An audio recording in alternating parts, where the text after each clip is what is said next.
Last week, San Diego Studios finally gave fans of MLB The Show news about updates coming to franchise mode and March to October in MLB The Show 22.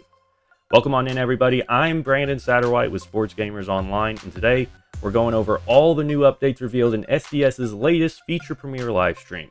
Before we begin, if you enjoy the video, please make sure to hit the like button and also subscribe and ring the notification bell, as we are less than 2 weeks away now from the release of MLB The Show 22, and you don't want to miss out on any of the news that's coming up.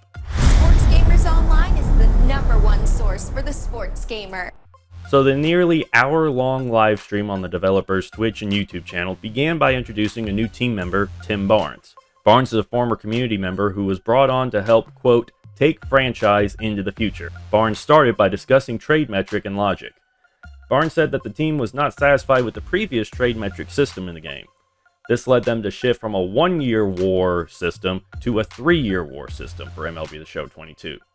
The system will now consider a player's 3 most recent seasons wins above replacement value instead of just the most recent season. This statistic, combined with the average annual value of the player's contract, determines their trade value. This is very much a welcome addition, as a single bad year now won't completely tank a player's value, but a string of bad years will now cause teams to not be willing to pay top dollar for a player who seems to be on the backside of their career. The team used this new metric as the foundation to refine trade logic to, quote, reflect current trends. More trade logic changes included a decrease in the value of relief pitchers and closers compared to starters and position players, and players no longer immediately being traded after signing in the offseason. The team said that teams would also now place top value on their best players, making them harder to trade for. This addition seems to address one of the biggest gripes fans of franchise mode had with MLB The Show 21. In 21, big-name players like Juan Soto and Vladimir Guerrero Jr. were often traded away for not much in return. For example, here's a trade from a recent simulation franchise I played on MLB The Show 21. Here you see Juan Soto traded away from the Nationals at the age of 23 for a 78 overall catcher prospect who is also 23, and a 63 overall pitching prospect who's already 24. These prospects are nowhere near good or young enough to warrant the value that should be needed to trade for one of the young stars of the league. But these new changes that SDS says they are implementing should take care of this. At least that's what it would seem like. So during the live stream, the team showed an example trade where they were trying to trade for Juan Soto. Now, Soto is one of these top players that is supposed to have this premium trade value placed on him. However, the team was able to acquire the 24-year-old All-Star, who was rated a 93 overall, for Anthony Volpe, a 21-year-old shortstop, 78 overall, and Jason Dominguez, a 20-year-old center field, who's a 76 overall. While this is obviously a clear improvement over 21's trade system, it still feels like this package is a bit light for a player of Soto's caliber. Or maybe SDS just accurately simulated the fact that Brian Cashman isn't that good at his job. Boom. Roasted. Either way, this new trade system is going to need to be tested a lot more once we actually get our hands on the game. Expect to hear plenty about this new trade system in our upcoming review of the game. The team also made improvements to the budget system in franchise mode yet again this year. The CBT levels will now reflect the levels set in the new collective bargaining agreement. Team market size has also been updated to reflect current market data. And the budget system in franchise mode will now only be based off the 40-man roster like in real life, instead of based on all the players in your entire organization. Contract improvements for this year for franchise mode include increases to the max contract length up to 15 years, and increases in the max contract annual average value, now up to $35 million a year. The new 3-year weighted war system that was used for the new trade metric will also now be used to update the player's contract demands.